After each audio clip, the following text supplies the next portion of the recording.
Hello everybody and welcome to the stream. Sorry again for me being late today. I'm very late, horrifically late, and now I'm confused because something is really wrong with my OBS for some reason. What is going on here? Let me. Oh, I know what's wrong. Okay, I will have to fix that on this screen as well. Instead of muting the alerts, because I'm recording a podcast, I hid the thing,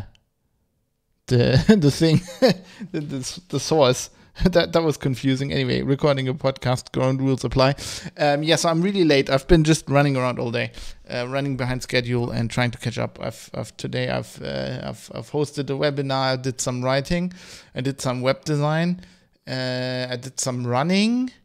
Right, and then I'm like, I want to start, and the wife comes home suddenly. And I had to talk to the wife. Then she's like, I got this gimmick, this thing where you can like measure your heartbeat with the iPhone, and we're like, cool. And then it's like, oh, you've got tachycardia, and I'm like, maybe that's because I've been running around all day. She's like, you should be at rest now, and I'm like, you don't understand how my life works. Anyway, I hope your day is going well. My day is not going bad. It's just all over the place today. Right, let's try and record a podcast here. That's what we're here for. Oh God, I'm in the wrong thing. Right, and I haven't deleted all this shit yet. Delete all of that from the last episode, which, by the way, I didn't stream in case you're just watching this on YouTube or whatever, and you're like, what the hell happened? I just record that off. Sometimes I do offline episodes because it's just easier. Because it's just, for fuck's sake, stop doing that. It's just easier for me to do that sometimes. I can just get them out quicker, basically. I don't need to schedule anything. So that will happen once in a while. I'll try to do that only with like the special episodes, so that always have the Wednesday episode when I'm actually here. Right. Oh yes, no. This is gonna go horrible today. I don't know what I'm doing really. I'm making all these like new mistakes, like not arming the audio tracks.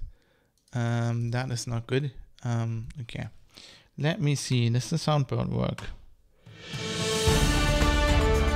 Yeah, that seems to work. There are some words I've known since I was a schoolboy. With the first link, the chain is forged. The first speech censored, the first thought forbidden, the first freedom denied, chains us all irrevocably. Those words were uttered by Judge Aaron Satie as wisdom and Hey, warning. Astral, how are you doing? First time any man's freedom is trodden on. We're all damaged. How much percent coffee is in your blood today? I hope probably an unhealthy amount. That seems to work. Might also explain the tachycardia. There are some words I've known. Hey, Astral, how are you doing? With the first link, speech sent forbidden. Yeah, that all works. Right, let's get this show on the road. I'm not going to chat much more. I'm just going to take this away because I'm going to have to get this podcast out. So let's try to do this. Maybe we can do it in one take. I don't know. We will see. Here we go.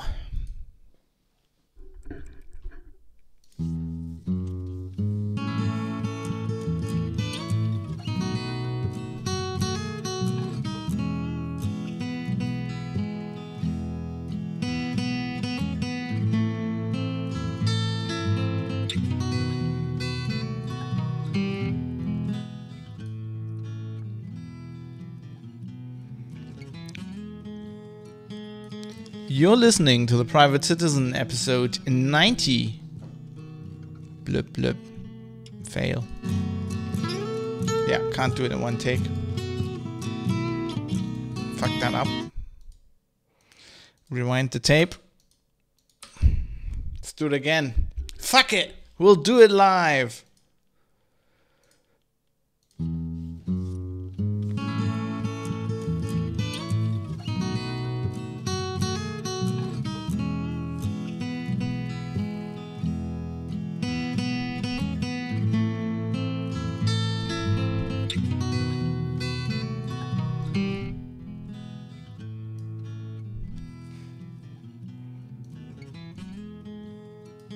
You're listening to The Private Citizen, defending your right to have something to hide. This is episode 90 for Wednesday, the 13th of October, 2021.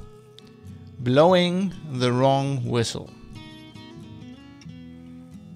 Hello, everybody. My name is Fab, coming to you live from Düsseldorf in the western part of Germany. I'm your host today. I'm always your host, really. Somewhat. No, I'm always your host. Thanks for being there once again. After the special episode on Monday, this is the regularly scheduled Wednesday episode, and I'm streaming this live on Twitch once again. So we might have some live feedback, and today we will talk about something that I've hinted at. I was going to talk about. Really, not a big surprise. We're going to talk about Frances Haugen, the Facebook whistleblower, and how I think, and I'm not the only one, that's not my original idea really, I think she's been somewhat used to further an agenda that we shouldn't, it all sounds well and good in the media, and she's a heroine and all of that, but like really there's an agenda being pushed that I don't think we should let them push. So I'm gonna make that case today. Just thinking if there's any special housekeeping I need to do before we launch right into the topic, but I can't think of anything, and there's nothing in the show notes on Private Citizen Press, by the way, if you wanna read along. Let's get right into it, shall we?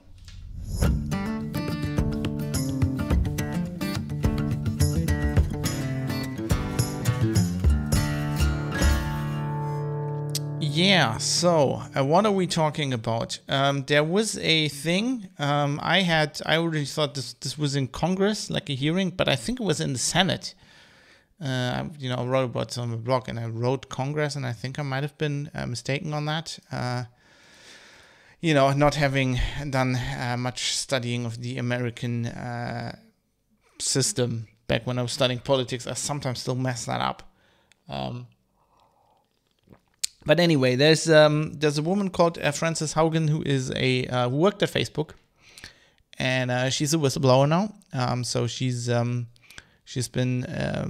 come out and criticized Facebook and its business model, and she's made several points really, but like the main point that everybody in the press, not everybody of course, but like the big publications have been running with is that she's criticizing Facebook for basically not censoring all of our speech enough. And that has, for some reason, has been lauded, in lots of writing and lots of reporting on TV as well, and on the radio probably. So I want to look into that, why that is. And like, if you look at the story, so I put one in the show notes. No, I don't want to read The Guardian in print. From The Guardian, who's bugging me.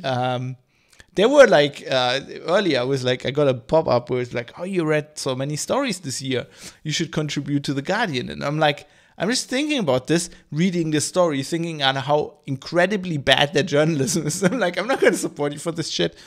So this is a story on The Guardian, and this is from the 10th of October.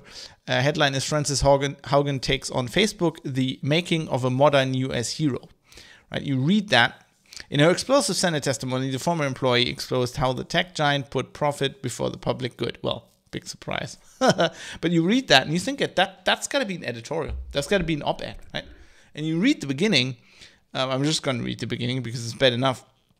The journey from disillusioned ex-employee to modern-day heroine takes Frances Haugen less than 5 months. The 37-year-old locked out of Facebook's company network for the last time in May, and last week was being publicly lauded as a, quote, 21st century American hero on Washington's Capitol Hill. Like, how is that a balanced news story? Right? Calling somebody a hero. That is not very journalistic. I mean, okay. Let's say there's a burning building, and this woman runs into the burning building and carries out 3 unconscious men, a baby, and a grandma, right? Then you go and say she's a hero. That's like accepted. But, you know, we have a whistleblower. I like whistleblowers. I did an episode on whistleblowers where I think they're good. What episode was that? I keep saying these things, and I'm like, I can't remember what episode that is. But luckily, the private citizen at the top, private citizen press, there's a button. There's a link you can click, and then there's too many episodes. Whistleblower. So what do we got? That was episode 36. The episode's called "The Importance of Whistleblowers." You can also, of course, click on the whistleblower tag that's on the current episode. So I like whistleblowers, right? But like, even Edward Snowden, when he came out, wasn't like called a hero. Assange was probably never called a hero, not by the Guardian. You know, Snowden maybe years later, but I don't know.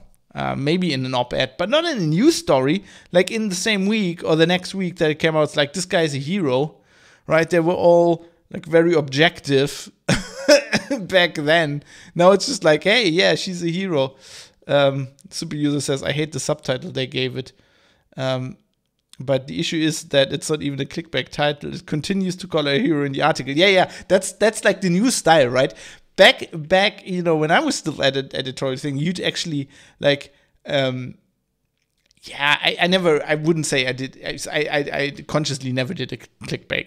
I've been called, you know, I've been insulted many times that I had a clickbait headline. But you know, clickbait means you write a headline where the article can't fulfill what you promise in a headline. I never do that. Like any good journalist would never do that. It's just dumb. Like you can pull that off once, and then people don't trust you anymore. So I would never do that. But like you know, there's an art in headlines. Like, you know, obviously you over dramatize things in the headline to pull people in. You can do that without it being clickbaity. And that used to be the way you did it when you actually wanted your stuff to be read. When I was still, you know, before I became a freelancer. Now the new style seems to be, no, you just the whole articles like that. You just hyperbole top to bottom. It's just like, what the fuck? What about podcast title? You know how to grab attention. I hope so. I'm actually making a conscious effort with this podcast. You know, I've done other podcasts in the past, but like I'm making a conscious effort to have titles and like subtitles that grab attention without them. You know, I think I don't want to misrepresent what I say in the episode, right? You wanna bring it to a point. Right, so you overdo it maybe a little bit, but there's an art to it, right? And the art is to pull people in without promising something that you can't deliver. Like today's title is kind of vague; it intrigues you. Yeah, so you know, blowing the wrong whistle. That's what it's supposed to be, right? I could just say, you know, Frances Haugen is being used, or like you could use like Facebook whistleblower Frances Haugen as an episode title, right? But like everybody has that. Like there's probably 10,000 podcasts that have that title just in the last week. So I don't know. I'm trying to walk that line. But like this article, the whole article is like this. Like literally the whole article. You're completely right. I'm not going to read this out. It's very, very, very long. I've been scrolling for about a minute now. It is. I mean, I don't know. I don't know why they think that is journalism now. And you know, as you can tell. And that's just one example of the coverage. But you can tell that this coverage of this of what she said at her hearing is complete bullshit. Just by that.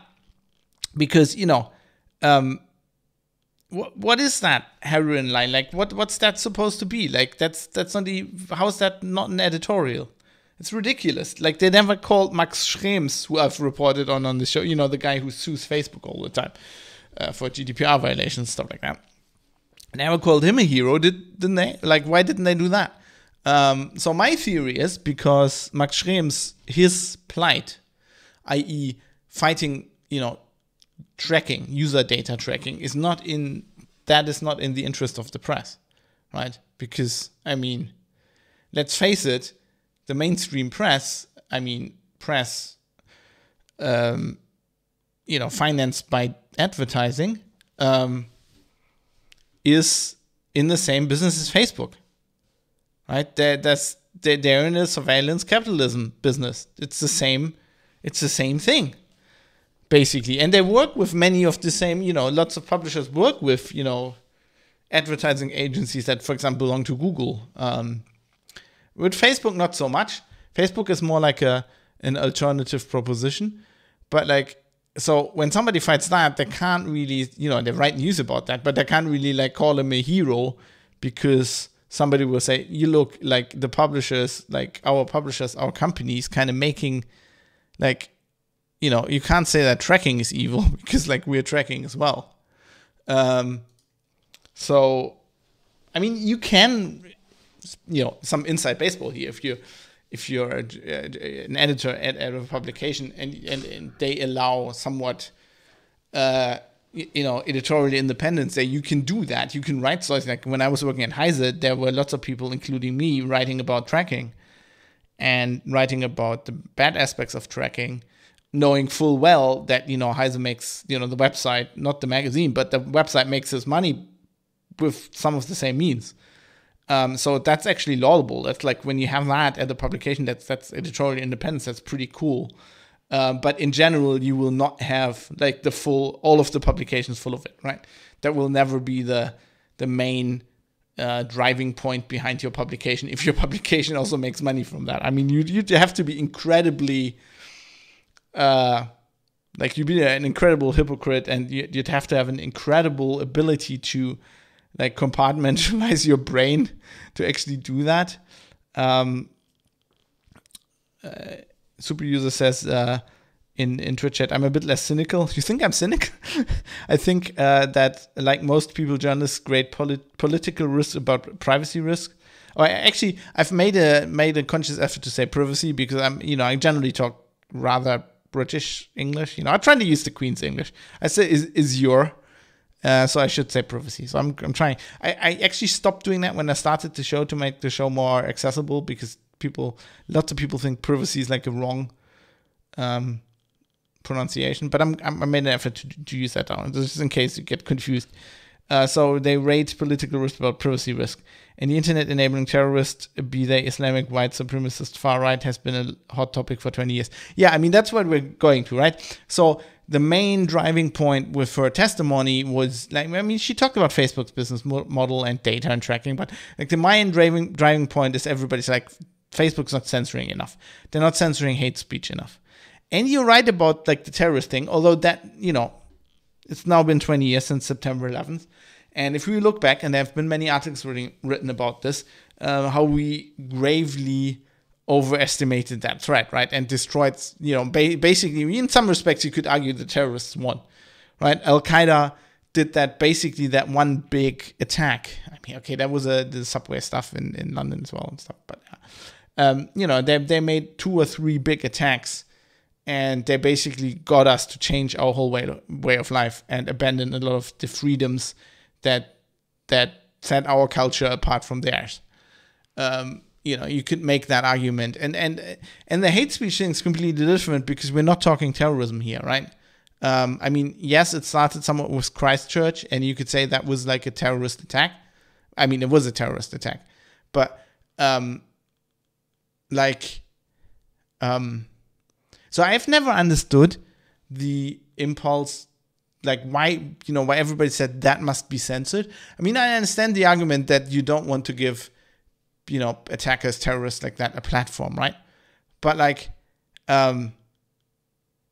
if you think that argument through, right? If you say, okay, somebody live streams killing people in a mosque, and we must pull that off the internet everywhere. By that same argument, the CNN shouldn't have, no TV channel should have covered September 11th, right? You should have just turned the cameras off. Like, by that same argument, like, the terrorists are, you're enabling the terrorists if you show the towers collapse. But that's news, right? And I think the way news are portrayed, you know, the way news get, I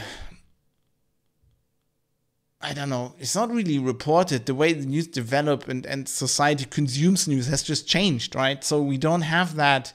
The internet enabled a direct channel. The internet enabled everybody with a camera, and everybody has a smartphone now, so everybody has a camera and can broadcast to the world, right? I can Twitch, right? I can potentially have the same audience right now that only CNN had in 2001. So this argument that we must censor that, I mean, that's what the press wants, because the press used to be in a position where they were the only ones who could do the reporting, and they did all the decision making, right? They were like, are we showing this? How much of this are we showing? That was like their decision. And, you know, if you do that, you feel good. You feel empowered. That is power, right? But that's been taken away. You know, ever since I've never experienced that as a journalist. When I became a journalist, that was already long gone. But you don't have that power as the press anymore, because if you go, oh, there's this attack, we're not reporting on this for whatever reason, then just like Joe Schmo takes his iPhone and live streams it on YouTube or Facebook and goes, look, the press not covering this, but there's like buildings burning here. So I think actually I'm somewhat preempting myself here, but like I think that's where some of this this urge to censorship, at least on the part of the press, comes from. Astros, he says accessible equals dumbed down to the American level. Yeah, is it really dumbing down? In some extent, people just doing it themselves, i.e. what they used to call citizen journalism when they thought it was a good idea. I would call gonzo journalism, right? That's the term for it, right? Yes, that is like, it's amateurish mostly. But like, is that really dumber?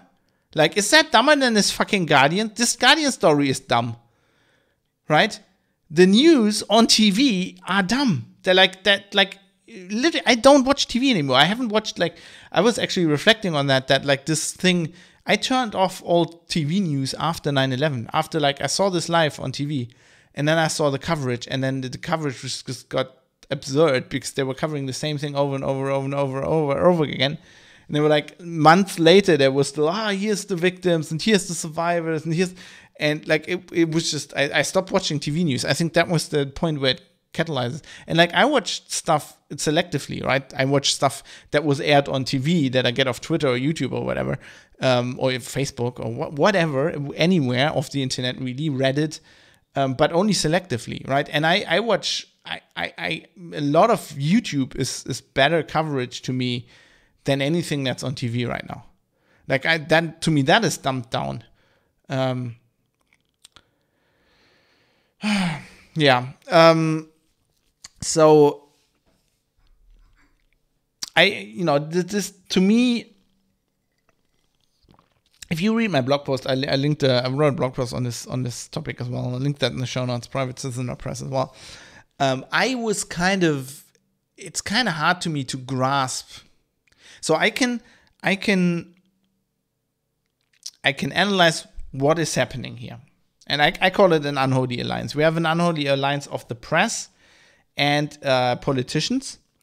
And I think the intelligence agencies, are involved as well, because they often, especially in the US, not so much in Germany, or maybe they're just doing better and we don't realize, but like in the US, they clearly manipulate the press. Like, and it's not even manipulation anymore, right? When channels like CNN go and put an ex-CIA guy on a show as a political commentator, that's not manipulation.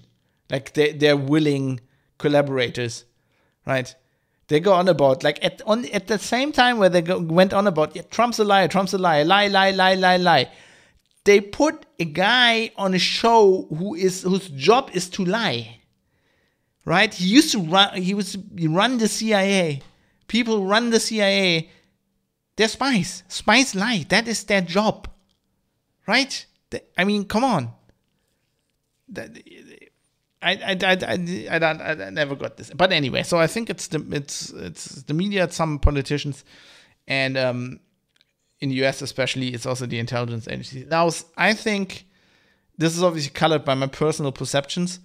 I feel that the politicians that are hardest in this censorship thing, which I've talked about a lot, they want to get Facebook and other social networks to censor all kinds of things. For a reason I find incredibly ironic, are progressive politicians from somewhat of the left spectrum mostly. I mean, in the US it's mostly the Democrats. In Germany, it's anything left of the CDU, right? I talked about political parties in Germany just recently, 2 episodes ago. So was that 2 episodes ago? So this is 90. That was 88, right? Yeah, so 88. Jamaican traffic lights. Another title meant to pull you in and make you interested. It's certainly more interesting than federal election in Germany. Yeah, and these politicians, for some reason, are very, which that to me is also weird, because I feel like, so these people are supposed to be the more enlightened ones, right? They're supposed to be the progressive ones. They're thinking scientifically, supposedly, and they're generally more liberal, right? The left is generally more liberal than the political right. But this is the antithesis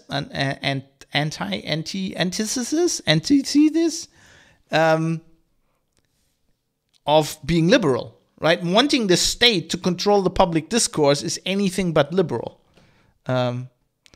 Super user says, I think gonzo journalism is supposed to be self-insert, where you are a character in your own feature story. For example, my name is Fabian Schersch and I infiltrated the world's biggest hacker network, posing as a Russian billionaire. That is a good idea. Shit. I should do. Why don't I think of things like that? I'm a shitty journalist. Yeah, but it's also like, I think gonzo journalism, I think it's a bit amateurish, and I think it presupposes that it's not objective, right? Which I've talked about journalism here often, certainly trying to be objective, but I realize, I think as any good journalist does, and this is a strong part of gonzo journalism, I think, to realize that, you're not objective, nobody is. Right. Anyway, so I'm not objective here, right? This is my political compass. That is how I perceive the world. And you might completely see it differently. Please write in and tell me where I'm wrong. Private citizen or press contact. I say that every show. Not enough people do it. It looks like I censor shit. It makes me look like I censor that shit. And I don't. I get a lot less, lot fewer.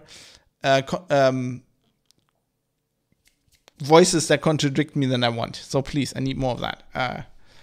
Please, grow some balls. Tell me why I'm wrong. Right, so that's how I perceive. Maybe everybody who thinks is wrong just tunes out after 2 minutes, and that's the reason. But I don't know. It's probably the reason. So I find that ironic, but I've accepted it. So I don't know, the closest thing I can come up with an explanation why that is I think that conservative politicians are generally, they're more like the, not specifically religious types, but even if they're not, like many German conservative politicians, they kind of still think like that because that's the tradition, and they're like traditionalists, right? So I think their approach is more, whereas the left, for some reason, seems to go like, adult people can't decide for themselves. We must decide for them. That's the only way I can interpret. If you go, the state should censor what people say on Facebook because the evil Russian hackers. The more conservative, they're more, I don't know, they go like, in the end, God will decide or whatever. I don't know how they think. I think I'm a lot more conservative than a lot of people, but I'm certainly not that. Like, I've never been religious.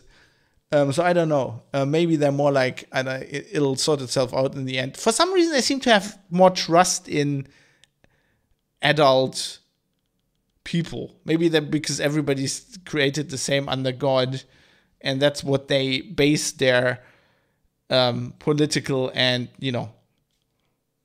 philosophical foundations on. I don't know. Whereas the left seems to be like, I'm more like that, right? I'm more like a John Locke kind of guy where I'm like, humans are shit, especially by themselves. And, we need a strong state to just like pull us together. Because when we do that, then when we have a contract as a society, then we can be good. But if you have two humans and you give them enough to eat for one of them and you put a knife in the middle, like one will shift the other. There's a good movie about that, by the way, called, it's called Der Schacht. I have to look this up. I don't even know what it's called in English. I think it's a Spanish movie. Oh, it's called the Platform. Yeah, it's called The Platform. That's an amazing movie. It was on I saw it on Netflix. It's really good. It's relatively heavy, but it's not like you can. I mean, it's heavy. It's heavy. It's a good movie. It's about this kind of thing, like society and how we act when like the boundaries are gone that the state imposes, or when the state just says there are no boundaries, right? So, the evil Russian Cambridge Analytica hacker says astrology. Yeah, that that comes up a lot in this context, and I've talked with Mike about that, where Mike is like has the opinion, which is a valid opinion, that Cambridge Analytica that did something like really evil and stuff, and I'm like, well, in the end, yes. I mean, yes, you can collect a lot of data about people and you can manipulate them, but in the end, if they get manipulated, like, it's their fault, right? It's same like with phishing, right? I'm as somebody who writes a lot about security.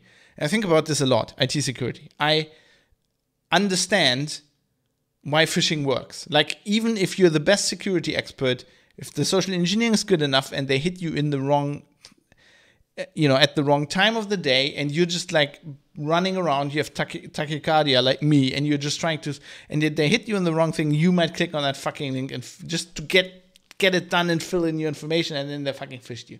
Like, that can happen to anybody. That can happen to fucking Troy Hunt, right? It can happen to anybody. So I understand how that works. But in the end, if that happens to you, it's your damn fucking fault. Right? And nobody can protect you from that. Microsoft can't protect you from that. Your antivirus can't protect you from that. The state can't fucking protect you from that. Censorship of fucking email, of all the fucking links, can't protect you from that. If it's right, and they're fucking state-sponsored Russian hackers, like they all seem to be, that's what Microsoft says now. I wrote just a story on that, on just the other day. That like all the attacks are now from Russia, and they're all state-sponsored hackers. If that's true, like they will get you. Like, censorship of that, it's not gonna help you. And the same thing I feel with Cambridge Analytica. It's like, if somebody can like take you on Facebook and target your stream with like banners, political banners and shit and advertising, and you believe that stuff, it's not Facebook's fault. It's not, well, it's the attacker's fault because they did it, but really they can't be blamed. Well, I mean, yes, they can, but you can't like. It's like criminals, right? They will always do things if they can do them. The actual problem is the user who believes that, who obviously wasn't educated enough, right? There's something wrong with our education system if that's the problem. And that's the same thing with phishing. I think we could get rid of like probably 50% of all phishing that works if we just taught kids in school what phishing is, right? And how it works and how social engineering works. Yeah, so I don't know. That's my approach.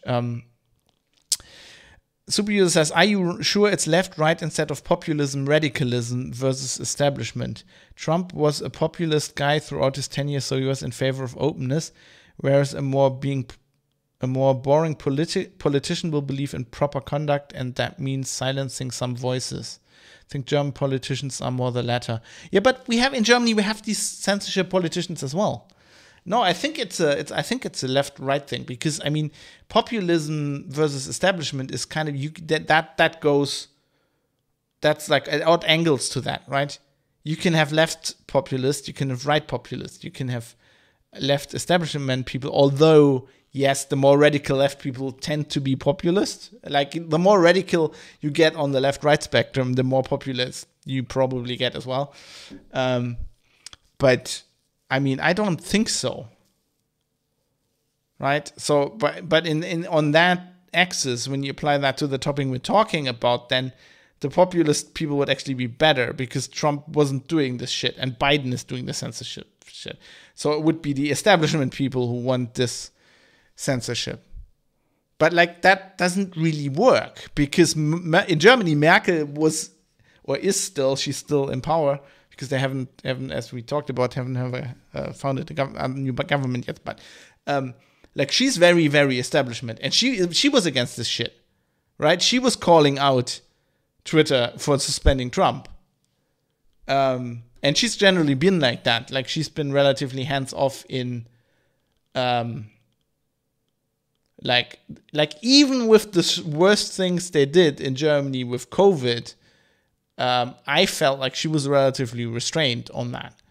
And it was all the other people calling for it. Like it was the press calling for it, and like the SPD, like the more left guys calling for it. It was weird. It wasn't the CDU. It wasn't like where you like it turned over my when I was a kid, when I was like the conservatives, the CDU, like the Christians, they're the bad guys. They do all these security laws, right? And no, actually they didn't. If you look at the last 20 years, it's not been those people. For some reason, in the US, it's been the Democrats, but in the US, maybe you could make an argument that's also like, I think in the US, what works better is if you call them the neocons, because they're neocons in the Democrat Party. I think they're more in the Democrats, but there have been neocons in the Republican Party as well, right? So George W. Bush pretty much was in the same camp. But he's like why I think that's like an axis is because if you look at the 20th anniversary of like 9/11, he's now being lauded by the Democrats in power for what he did back then. Whereas back then he was like the devil. It's like weird. It's like these lines are all shifting. That's why Trump wasn't successful. He didn't make people shut up. Yeah, I mean Trump wasn't successful because he antagonized the press too much, I feel. Yeah. Don't forget George Bush had the greatest approval in history for most of his term until America went bankrupt. Well, yeah, but like it's also... And there's another aspect where you go like, what do the voters want, and do they actually like, do these politicians actually have approval for this kind of thing? I don't know, but let's go back to I don't even remember where. Well, so I think for some reason I got my point again. The actual drivers of this are politicians, and I feel like they're the more the left. I mean, we could argue, I'm trying not to put people in these boxes, right? But like when you're talking about politicians who are in the government, they put themselves in these boxes, right? There are Democrats right now, so you have politicians who want to do this for some reason. They feel like they have to, and they like doing it because it gives them power. It's kind of like the COVID restrictions, right? It's like when you're in power, and so I've never been a politician, and I've never been in any kind of power, but I've studied history, and you can see this in history all over the place, and you have history professors been talking about this for 50 years. That's, some people call it power corrupts, but I think that's kind of wrong, because I think politics just corrupts. But like when you're in power and you can make decisions that change people's lives, that feels good. That's like one of the ultimate kicks you can have. That's why you get rich people going into politics, because for some people that is better than having money and whatever you can do with money. I think it's kind of like if you're a rock star and you're on stage, you're fucking Bruce Springsteen, and you can put your arm up and like 40,000 people jump up. Like that gives you a feeling that very few things can replicate. And I think when you empower and you say, everybody must wear these masks now, and then the next day you go out on the street and everybody's fucking wearing these masks, you go like, I am God. Like, my word is literally law. And I think that is the same impulse where this comes from. I think that's the politician angle. And that's just how politicians are. I don't think we can do anything about that. And I don't really blame them for it. I keep harping on about it and I rant about it because I find it really interesting, and I find it just blows my mind that it's the left people, or the people I used to think of as liberal, who are doing this shit now. But like, I don't think you can change that. I want to focus next on the journalists, because they don't really have that. Like, as a journalist, you have a little bit of a kick like that when you write a story and lots of people read it and you influence the world, then you feel good. And I can speak to that. That's why I always said, I don't understand these journalists who are like, oh, hate poetry, I'm getting hate mail, it's also horrible. I'm like, when you're a journalist, you do that because, and maybe that's just my understanding because that's how I am, but like, I have a huge ego, obviously. Otherwise, I wouldn't be doing podcasts, right? I've done podcasts for like 10 years without making any money of it, spending loads of time. Like people would call you insane, right?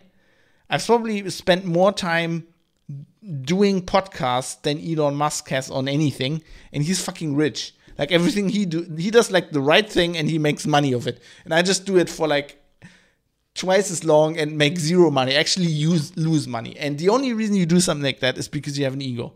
And I feel like if you're a journalist, if you're a writer, a big part of that is having a huge ego. And you're seeing that, you know, when you're on TV and you know, that was I was on primetime TV once on the Tagesschau, the main news, right? The main 8 o'clock primetime news. That was an amazing feeling.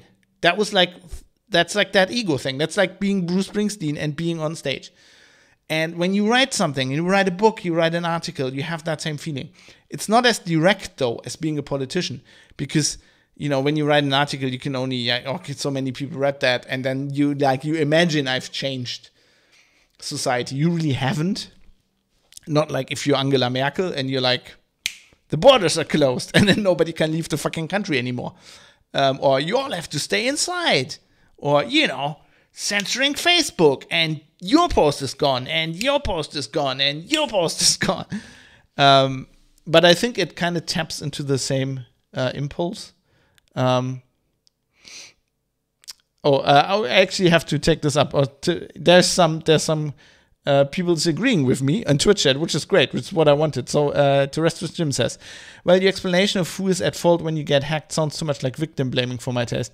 I think the criminal is at fault and is to blame, even though I get what you mean when you say they are not, because it's kind of their job, but still, that's actually not what I meant. And if people are not educated, sure, they could self-educate, but that protects you only so far. But I agree, censoring will not help in any case. Yeah, I think you're misunderstanding me. I'm actually not blaming anybody. I use the term blame, so it's my own fault. It's my own fucking fault. I dug my own hole there. But like what I was trying to say is like, we all know the criminal is at fault. The criminal should go to jail. There's no argument about who's at fault. I'm looking at it maybe I shouldn't have used the word fault. I'm looking at it from a society level, right? I'm looking at it like, if we want to solve this problem, where is the thing we can solve it at? And right now everybody's like, oh, we need software, we need maybe censorship, but like we need fucking software and antivirus and this and that and the other thing and the cloud and fuck whatever. We obviously can't solve it on the criminal side because they're in fucking Ukraine, in Russia. They're in a place where the government just won't touch them for that very reason. Like that's like saying, you know, we have an heroin a crisis in the US. Who's at fault?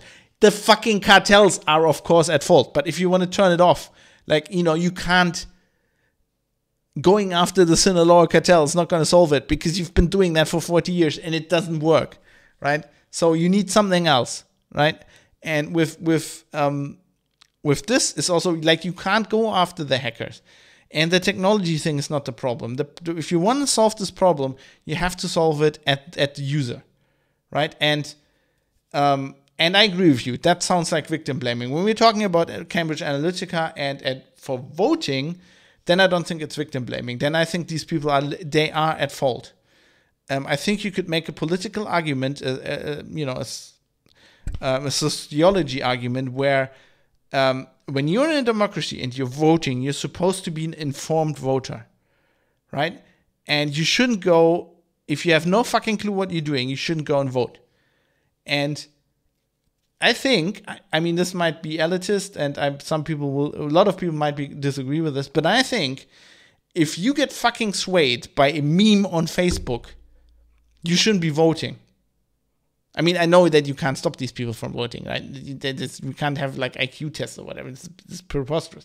But like, I think these people are literally at fault.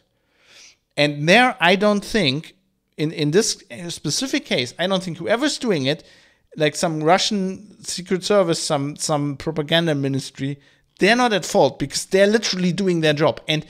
And we also have ministries and shit like that. Every country has intelligence services, and every country is doing propaganda, right? And if you're saying that these people are at fault because they're doing propaganda and, I don't know, they should be in jail, then every fucking guy in an advertising agency should be in jail because they're doing literally the same thing, right? For another reason, but they're fucking, the fucking, the Coke, we all love each other, or the Google, we're so diverse now. Look at the guy in the long hair, and he's using our search engine, and the world is amazing. That's fucking propaganda.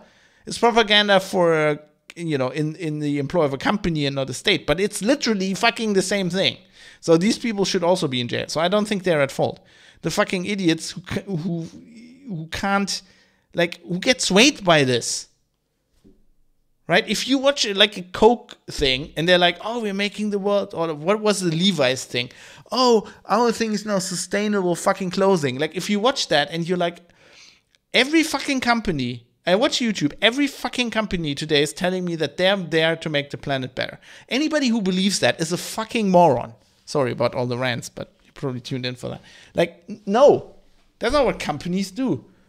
Right? Like, nobody fucking believes that, and so you don't believe any fucking, stupid memes from some Russian hacker troll. I mean, Jesus, come on.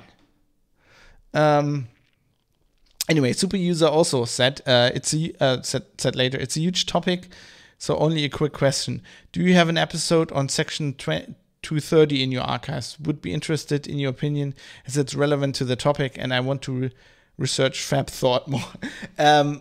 I talked about it. I can't remember what episode that was, but we can probably employ. Let me just see. Section 230. I'm using Google. Freedom hating. Private. So I actually want to do an episode on. I must do an episode on alternative search engines and if that works. So. According to this, I talked about it in episode 30. Actually, I have a Section 230 tag. And that's the only episode that's tagged with it. So that was Privacy Gotta Earn It. That was about the Earn It Act. I think I talked about Section 230 there, yeah. And then we also talked about it. I talked about it with Mike in episode 48, Trump, Biden, and the role of the media. It is a huge topic. It's probably worth doing a whole episode on as well. Yeah. So, going away from the politicians, going towards the press. So I think it's actually much more sinister on the side of the press. I think the press, which is lauding, and we have talked about this on the show a lot, is generally lauding these efforts of, the state going, social networks must censor users. There's hate speech, there's whatever. And this largely goes beyond, I'm not on a standpoint where I say, you shouldn't have any, let's call it censorship, because that's what it is. You shouldn't have any censorship. I can't say that in Germany. In Germany, we have we have very specific laws that certain things need to be censored, right? If it's not in a historic context or as a teacher or whatever, and I just go posting swastikas on Facebook, I'm breaking the law. That is that's not a civil, that is like a criminal offense. I think that's like 2 years in prison. And, as somebody who believes in the rule of law, I think we should repeal these laws personally, but they're on the books. So, yeah, Facebook needs to comply with German law in Germany. So they need to censor this shit. But that is exactly why we have those laws, right? They shouldn't go censoring anything else. And no politician should call for them to do it, especially not without legislation. If you want social networks to do this, you need to fucking draft legislation, which they don't want to do because it's going to be a lot of work. And then they have to beforehand think about what they want censored. They just want take this off, hate speech. They want to do it what they want to do is, I have a link in the show notes as well to Glenn Greenwald wrote a good thing on the Substack about this, about Francis Haugen and this whole thing. And what he says there is something that I've actually also independently said before. What's happening here is states these days have the tendency, and that's the US, that's Germany, it's the UK, it's probably everywhere. It's probably happening in Russia. It's certainly happening in China. States have the tendency to use private enterprise to enact things, and they don't want to specifically they don't want to make a law where okay, we're censoring this off the internet now. No, they're pressuring. They make circumspect legislation or legislation that just some writes around that topic, and then they basically get private enterprise like Facebook to do that for them on their platform. And especially in the US, they need to do that because whereas in Germany, we actually have laws where you go okay, this needs to be censored. That's what the criminal code says. You don't have that in the US, right? You have actual, I'm saying you to my US listeners. Sorry, gonna drink the rest of my Earl Grey, not so hot anymore. You actually have protections there. You have wide-ranging protection for free speech, so they can't do that, right? Or maybe they want to change, they're going to Section 230, and they want to. That's actually one of the discussions around this whistleblower thing now, that they're saying, okay, we need to change Section 230 so that companies actually responsible for what they what their users post. And Greenwald makes a great point. Greenwald says that is the biggest. It sounds like that is not in Facebook's interest or Twitter's interest.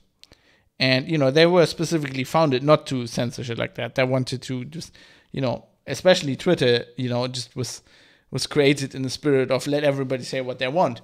But that would be the biggest gift you could give them. It's a bit counterintuitive, but Greenwald makes a good point. He says, if you impose legislation like that, where and it's just to the back door, it's not like the government makes a law and says these topics are illegal, and when you post about them, you go to prison.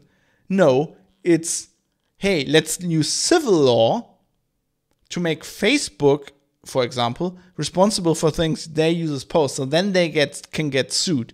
Not criminal law, use civil law, right? We see that everywhere. I talk about this a lot.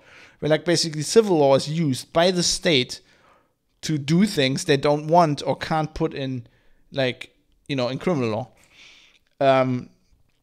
And that's good for Facebook because only these huge things only YouTube, Facebook, Twitter, only those guys are big enough to even begin to do that.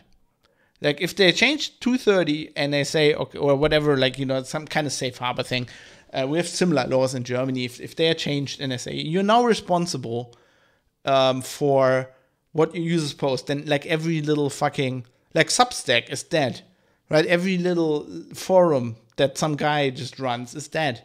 They can all be, they're all closed because, you don't have the resources to check everything your users do. Like Greenwald seems to be of the opinion that Facebook and Twitter, whatever, can do that. Or YouTube. I don't even think they can do it, but they can at least approach it, right? And we talked about this with copyright stuff and upload filters. There's so much video uploaded to YouTube. I don't think they can check that. And we haven't even approached, I'm broadcasting this on Twitch right now. What's Twitch going to do? Right? This is live. I say something, goes out immediately. What are they going to have? Like an army of monkeys just checking every fucking channel? Oh no, Fab's saying something unapproved. We have to kick him off now. Like, I mean, it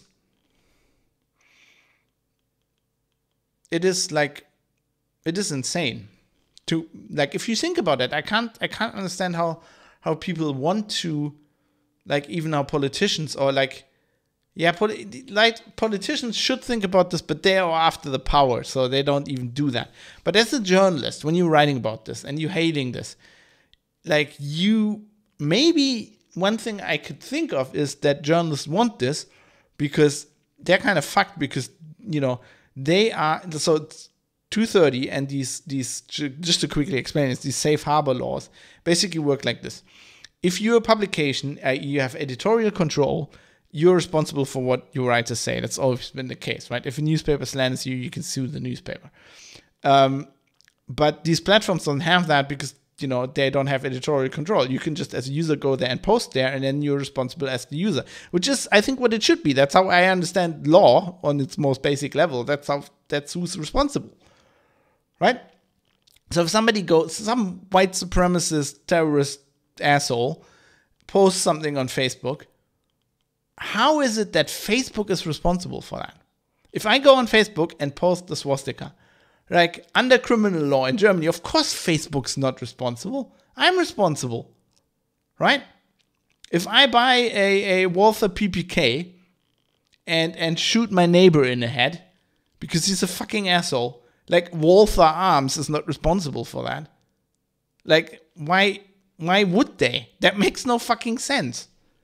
If I hammer him to death, is the hammer manufacturer, if I use a power drill from Bosch, is Bosch going to be responsible? What the fuck? If I drive over somebody in a BMW, it's not BMW CEO going to jail. Of course not. I was driving the fucking car. So how can't people see that? Why don't you see that? And I think journalists are probably, they're in a bind because they are, the publishers, and I'm talking publishers because it's basically they're joined and they're I'm not saying they're controlling the journalists, but when you're employed for somebody, you try to do good by your boss automatically. So you're kind of that's what journalists, in what direction their thinking goes to. Right? And they're oh, look, shit. We used to be able to control everything. We had the printing presses. We had the frequencies. We control public discourse in the 80s, 60s, 70s, and 80s. You couldn't just, Joe Schmo couldn't just say what they think, right? Fab just couldn't say what he thought and then broadcast that to the world. He could write a newsletter to the, a letter to the editor, but then, the editor gets to decide if they publish that, right? Or you could call into a TV show, but those calls were screened, so they decided if they'd let you on. So you just couldn't put your opinion in the world. And now everybody can do it. So shit, what we're going to do as journalists, right? And now we're even fucked because if you write something, an opinion, then we can get sued. But if Fab just writes it on Facebook, right, nobody fucking cares. So why are we responsible? Let's make Facebook also responsible for their, in air quotes, editors, so the billions of people who just can write things on there. Super user says about the forums. That's a good point. Forums often had Gestapo that's your words, not mine, unfair moderation in the day, but it was passé because the internet was so decentralized. Well, that depends very much on the forum you were on, right? So back in the day, Linux Outlaws forums, for example, used to run a podcast called Linux Outlaws. I had one rule for that forum that was you can post anything except if that's the stuff I need to enforce. If you're on my forum and you break German laws, like you post swastikas, then like, I mean, I'm not responsible after back in the day, after the laws, right? The Verfassungsschutz would knock on my door and they would say, "Are you running this firm?" And like, yeah. So did you post that? I'm like, no, that is Joe Schmo from Tennessee. And then they go, okay. But like they would knock on my door and they would check and I would get to trial. So I don't want that. So I'd be like, no, I'm going to comply with German laws. I'm going to comply with all the laws I know and I find reasonable. Certainly not going to comply with any Saudi Arabian laws or whatever. But, you know, that's what we would do. And then if somebody posted anything else, which is like what these days people want censored, like i.e. hate speech in air quotes, and I'm not talking like, you know, we have hate speech laws in Germany. No, I'm not talking about what's on the criminal code. I'm just talking about what like Der Spiegel calls hate speech. Or anything like that. We would just like tell them to fuck off. Like I wouldn't even like have to delete the account. People would just bully the guy off the forum.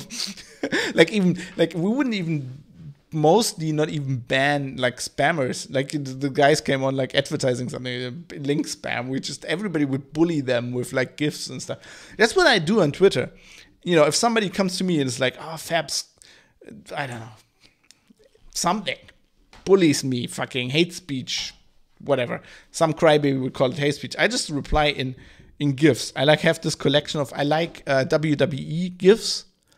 That you can just, because wrestlers are so great, like Becky Lynch has like these, I mean, they do everything for show on TV, right? So they have this amazing, gifable, like, facial expressions and shit. So I just use that. I just bully them back. And I was just like, I've never had a guy stand more than like, let's say 5-6 wrestler gifs. So he would like bait me, like, you know, try to debate me, kind of fucking troll me. And I'd reply with a GIF, and then he'd reply again. I reply with a GIF. Like nobody stands that for more than like 5 wrestling GIFs.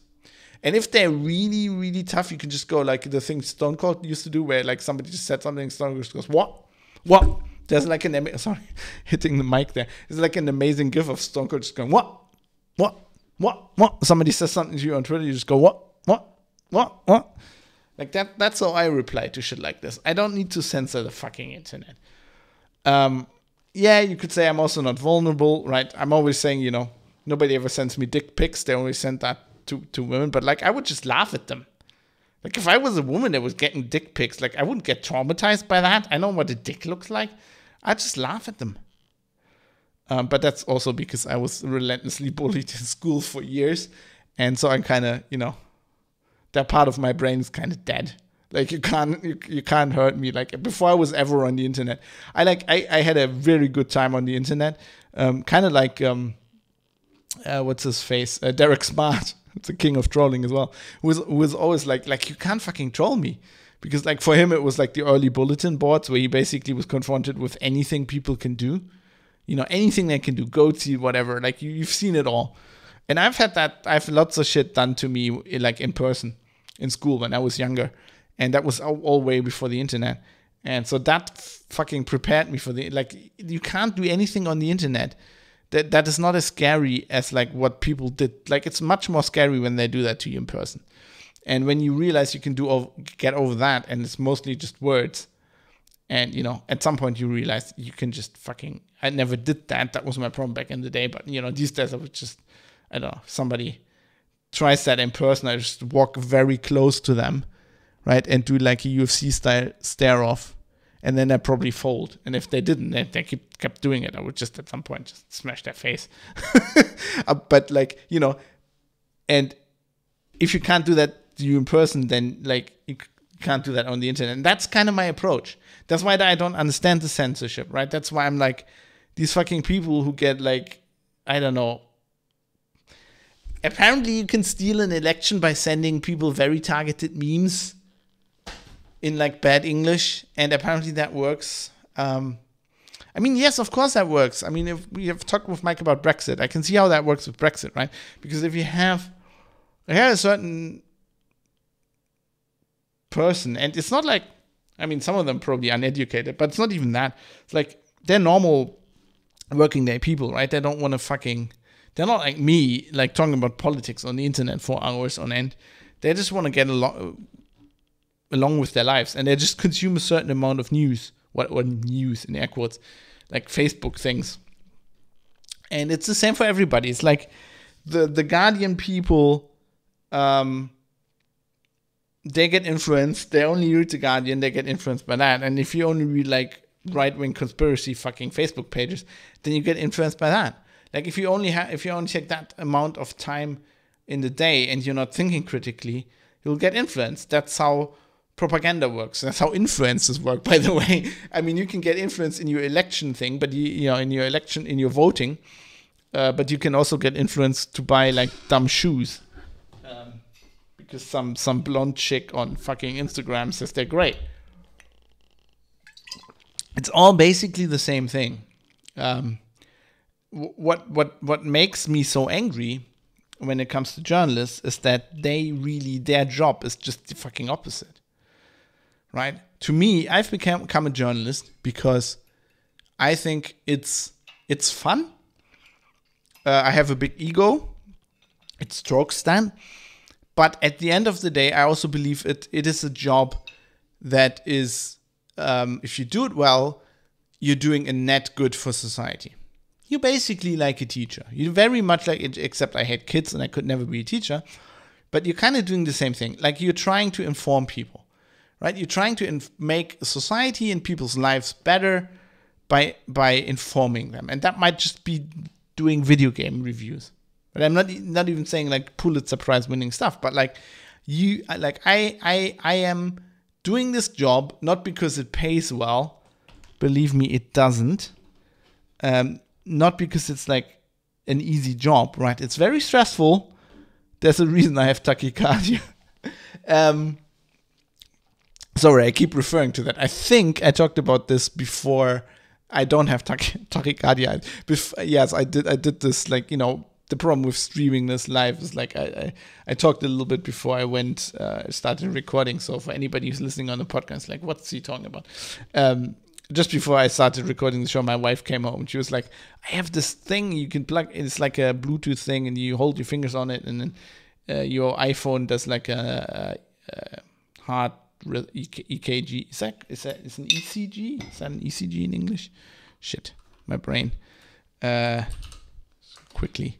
Electrocardiogram, yes, an ECG. It does like an ECG, and it said I had tachycardia because I've been running around all day like a madman. Also, you know, I was just out of the shower, and before the shower, I ran 10 kilometers with 7 kilos of fucking ballast in an hour 15. So it was actually more than 10 kilometers. So yeah, I don't have tachycardia, but yeah, it's not a fun job. Well, it can be a fun job, but it's not. You don't do it because like you make money a lot. You don't do it because it's like you have good working hours and it's very relaxing and you don't really have to do anything. At the end of the day, you're probably a journalist because A, your ego, and B, you believe you want to make the world better. And I think that's actually a big reason why journalism or the current style of journalism doesn't appeal to me, and I think has gone to shit because current journalists think like they take this idea of making the world better and they think they need to be activists, right? They have the same mindset that and I think that's where they meet with the progressive politicians. I think lots of journalists are also, you know, they're pretty much all university educated. You know, some like me are dropouts, but like, you know, they're all relatively intelligent, I would say, you know, or at least well educated. Those people tend to be more left, like people that go to university tend to be more leftist than the rest of society. So, and it's also like it's a generational thing, right? So in the 40s, 50s, 60s, 70s, maybe most of the journalists were very conservative, and it turned. It was just like a cultural shift, you know, the Summer of Love, 68 generation, whatever. That like lots of those people went into journalism, and that shifted things. So I think that's kind of where they meet. And like these people, for some reason, they think they know better. I mean, yes, I probably do that too. Like that's, you know, if you're a journalist, you're like, you know, I mean, you kind of have to believe that. If I write about IT security, like, you know, I have to believe that I know more about the thing I'm writing about than most of my audience. Otherwise, why would I be doing it, right? but you have to like humble yourself in that, right? You can't be like, I'm like, lots of these articles just like telling people off, right? They're just like very condescending. And, I talked about that in last episode, stuff Matt Taibbi was talking about, cult of the vaccine. It's kind of the same thing. They're just very down to, like, it's like that Guardian article. I know better, and I'm telling you. And I'm very much trying not to do that whenever I write anything. Because, like, yeah, I probably know more about this than most of my audience, but there will be people in my audience whose job this is. And they will know better. So yeah, I don't like this new style of like trying to be an activist. Like, I need to change the world. Like that, yes. As a journalist, passively, yes. As a journalist, you're changing the world if you're just doing your job well. Like, you shouldn't write articles that change the world. If you're a journalist, your job is to be like a catalyst for society. Your job is to report things and to report your view as you see it. And that's it. And that's fucking enough. Because basically you have more access than other people. You have access to experts. You can shine the light on things. And then you let fucking people decide for themselves. Yes, it's all objective. It's all subjective. And you put your own, like, I write security stories. I do this at the end of the story. I demark it relatively well with my language, and I go into a kind of like, this is what I think.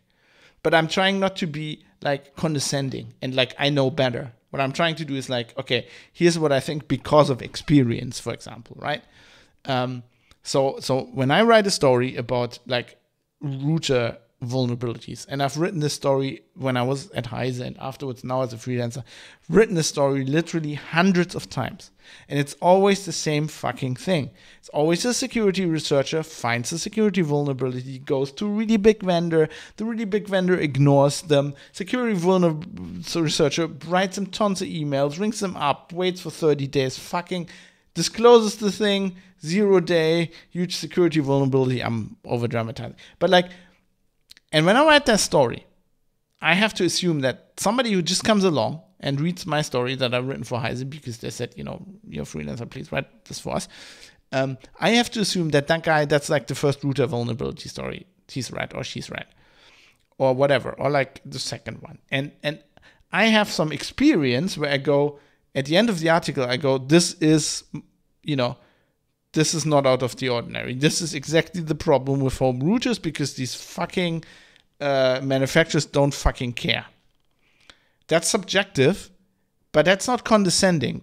Or I'm trying not to be. I'm trying to, like, I have this experience because I've wrote this same story 300 fucking times, and I'm trying to tell the reader something. I've learned from that. And I'm trying to make this very transparent. I'm usually, without saying, I fucking did this 300 times, I'm trying to say, there's certain ways how you like formulate this, right? We've had this experience, whatever. And I think that's it. And if you're doing that well as a journalist, then you don't, and right, then you have, people will see that routers are shit and what the problem is. And sometimes they don't. And then you have other tools. You can write an editorial. You can write a column. I love doing columns. Like, I'm very, very, very opinionated guy. Surprise. I like writing opinion pieces. But you demarcate that as an opinion piece. It's called that. It's in different writing style, right? And then you can, like, that's all you can do as a journalist. And then if you really want to be an activist, you really have to clench your butt cheeks together, and then you have to write a book for yourself. And that's pretty much all you can do without then afterwards going into politics. But you shouldn't be a fucking activist. If you're a journalist and you sit there and you think climate change is a huge catastrophe and it's destroying the world, stop writing fucking articles and, join, I don't know, Fridays for Future, whatever. Become a fucking activist if you want to be an activist. But don't be a journalist. It's like the same thing, the same issue with, there's lots of journalists who don't think, they don't make enough money as a journalist, or they don't get, they get fired or whatever. And they become, they go into PR agency. And, I don't fault anybody for doing that. But like anybody Whoever comes back, like for me, that is a one-way move, right? I've thought about this in the past. Do you really want to keep doing this job? Do you want to earn more money? You could go into advertising. Lots of people do that. I don't want to do it. And for me, it's a one-way street. I would never go back. If I ever do that, I would never go. I don't trust anybody. And there are plenty journalists in the open source space. There are quite a lot who were journalists, went to a PR agency, worked, I don't know, did PR for Red Hat or IBM or Microsoft, who knows. And then they come back and then they're journalists again. I'm like, how can you ever trust those people? It's like, you wouldn't trust somebody who's a journalist and then works for an intelligence agency for 10 years and then is a journalist again, or 5 years, or whatever.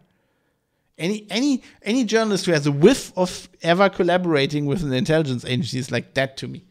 And the same thing is like with PR. I don't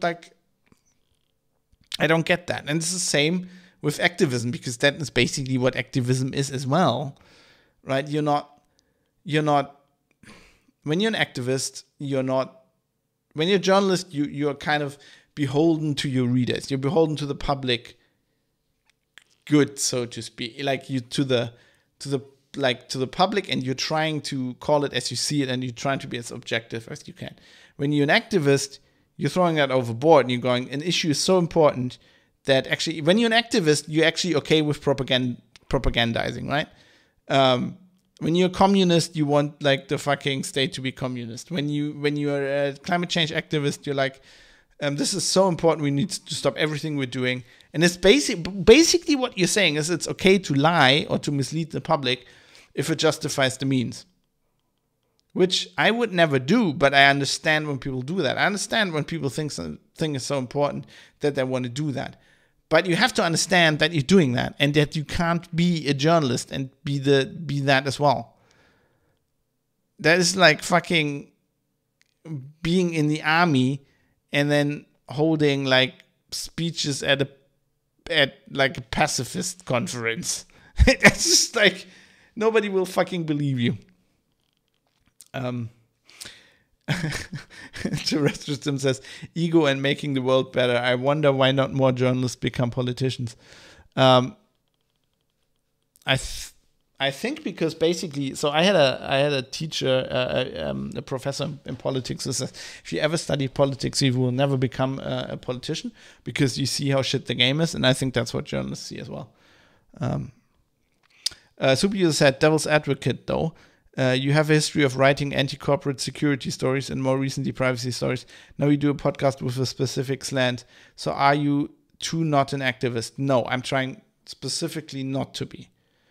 No, I try to see it as I call it as I see it. I now do, like, this is not only a privacy podcast, but I started this podcast, and I said so very publicly, actually at OCCamp.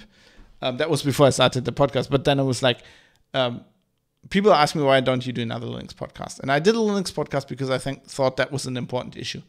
And then I was like, I don't think that's an important issue anymore. Not as important as privacy or whatever, or like civil rights. I think that's the issue of the day. And that's why I'm doing this podcast. I think it's okay with, as a journalist, going, I want to cover a topic because I think it's very important. But that doesn't make you an activist. It's the approach. So as me, or what I think a journalist should do, I'm doing a privacy topic, but I'm not like unapologetically, oh, this is a pro-privacy guy. Like Max Schrems, I've criticized the guy in the episode I did about, him. When on the SARS-CoV-2 pandemic stuff, where I'm like, the dude really has double standards. Like on one hand, he goes like, it's okay, Facebook can't do this, and they use their data, and then he goes, oh, the state can do this. It's in the law, right? So I did, for example, the SSL episode very early on, where it's like people think this is a privacy thing, and I don't think it. Like, I try to call it as I see it, and I don't think as an activist that's your goal. As an activist, you have a goal, and you try to get there by whatever means. And for me, if I have a goal as a journalist, because I think this topic is important. If in covering this topic, I think it's not important anymore, I would like stop it, right? I would stop covering it. Like if I thought privacy, we had bigger problems. So if I was actually of the opinion that climate change was a more important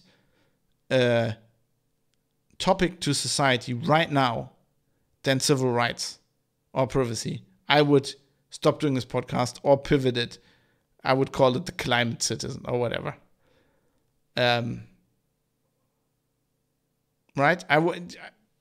I just don't see that. But take that as you will. Astro C also said there's a difference from I know more about that subject to I know better how your life should be. Yeah, that's exactly the point. That's basically what I meant. I sympathize Fabs as super user. I wanted to be UI designer growing up, but I think it's a sick parody of itself now with dark patterns and design that puts KPIs before users. It kills me because it's a genuine interest, but it has been too perverted. Yeah, I mean, but you could still go into that and just, it's hard. It's hard. You could go into that and try to be better. I mean, one of the reasons I became a journalist actually is like, I've always played with the idea, but I was actually on my way to, into an IT career, basically. The reason I always wanted to be a journalist is because I wanted to make it better. I believe that people are interested in the news. I believe that they need to know the news. And I believe that good journalism can make the world better.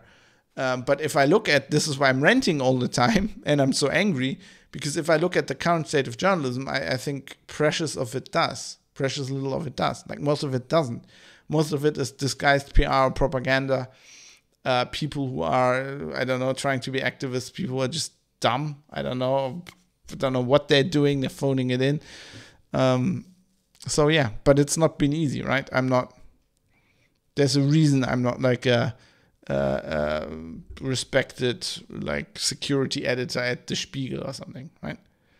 Because I'm tilting at windmills here. This is why I have the Rocinante over my desk, because I'm fucking James Holden. Maybe I should. Maybe I am. Just broadcast this to the world. It's gonna make everything better. Oh, no, not again, Holden. Not again. You did it again. You fucked it all up again. I took out more books on UI design during my degree than my actual subject. I graduated to 2016 and have just become more depressed at the direction of web and industrial design. Yeah, I mean, I can see actually. I've never thought about it that way, but I know what you mean. That's actually a good topic. That's something worth writing about. I don't think enough people are writing about that. Well, at least you have a degree. I didn't even get a degree. But yeah, I mean, this whole dark pattern shit, I mean, that's another. But it's the same thing, right? It's like, you could argue that it's the fucking user's fault. But, I think you're right. Some UX design is really evil. Like, you can do some really evil shit. It's basically, I think they're using, this is an idea. I'm brainstorming good ideas here. Things to research. Reading Bernays and then comparing that to, like, modern UX design. I think there is a correlation there. I think they're using, like, propaganda techniques with this shit. If you want to do a podcast episode, I'm happy to send you good reading material. Please do that. That sounds awesome. That sounds very interesting. Yeah, so anyway, I think there is... let me just wrap this up, all right? So I think we have politicians here who want, because it's power, they think it's cool. Or they're misguided, probably some of them. They want to censor social networks. We have journalists who think that's a good idea because somewhat it's in their interest. They wanna get Joe Schmo on the internet to shut up.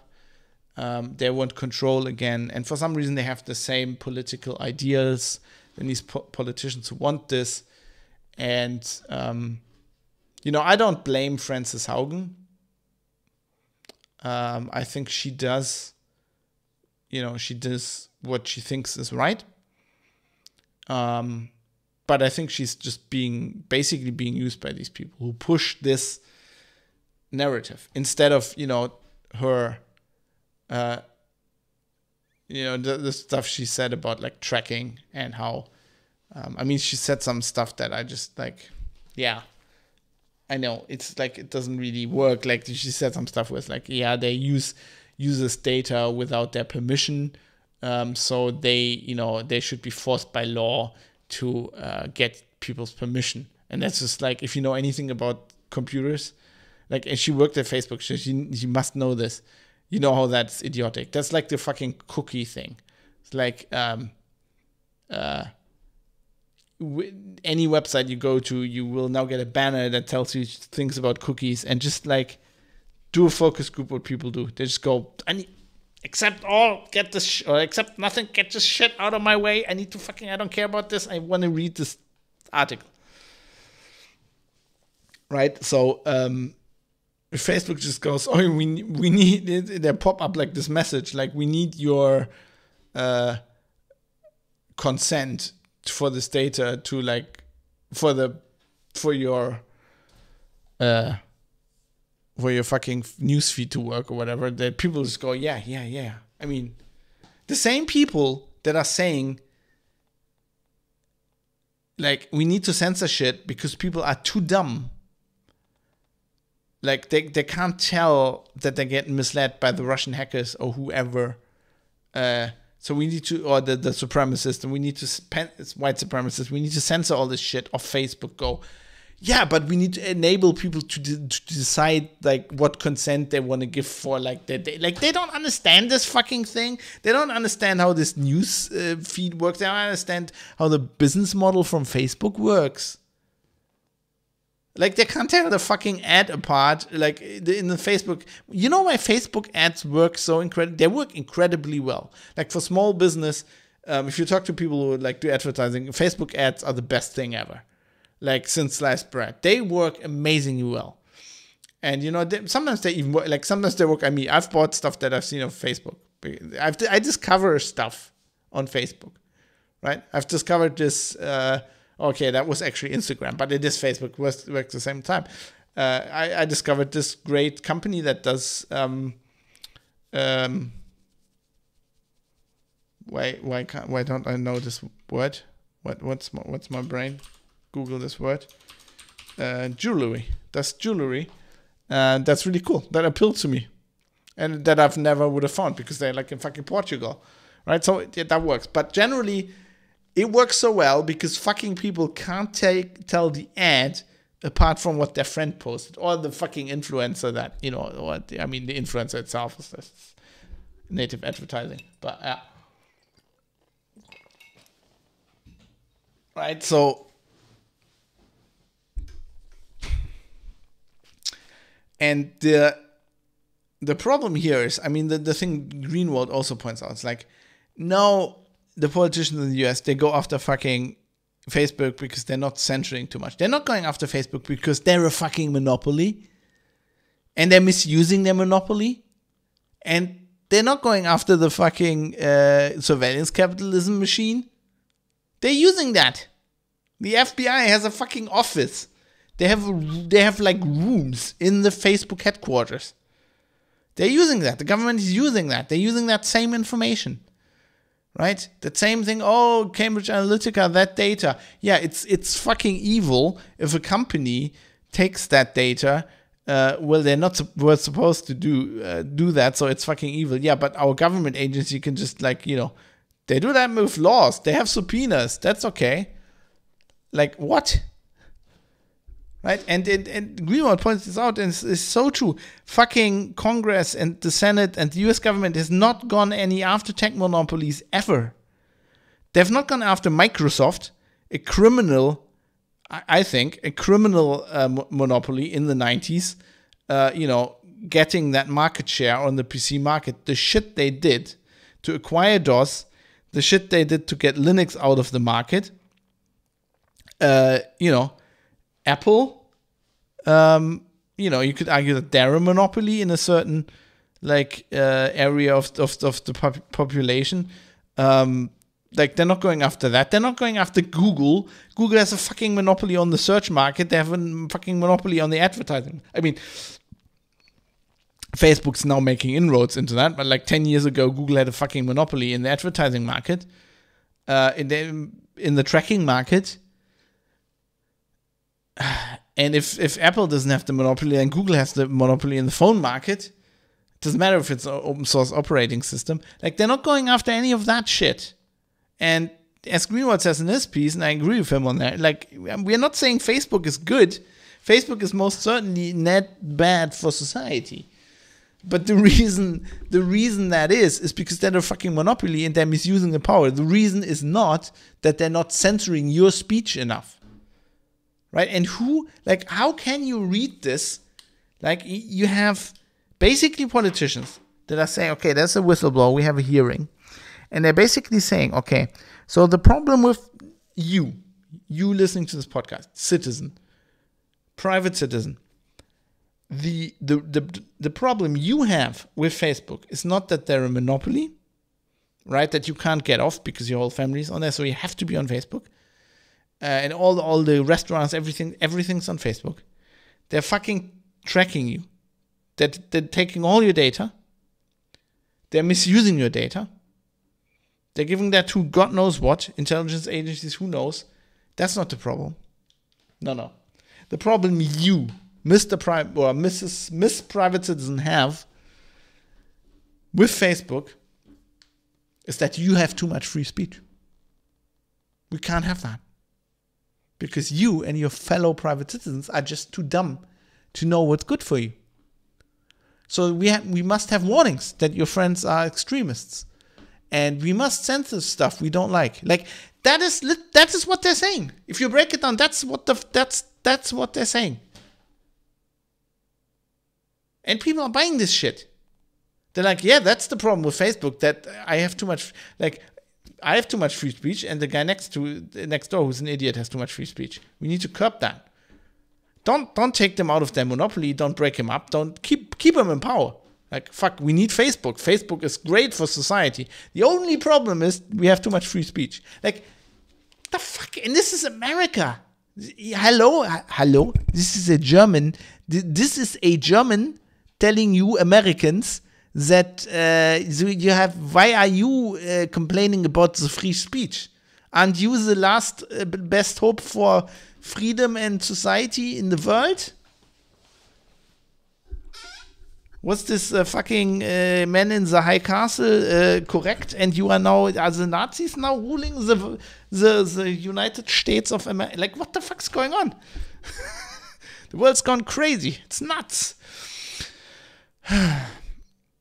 Right, I'm wrapping this up because we have because I think I've said everything. And if you agree, you agree. If you don't, please contact me, privatecitizen.press. I would like to hear your opinion. And once again, I'm not blaming Francis Haugen. I'm blaming the fucking Democratic Party and the fucking New York Times and the Guardian. They're the problem here. They're the guys who want to screw you out of your civil rights. For some reason I still don't understand. Anyway, let's go into feedback because we have another massive. I'm still recouping all of the fucking emails I got while I was away. Like, I also did some very long episodes. There's some massive feedback, which I think is very valuable though. So I really want to read it out. Let's do that.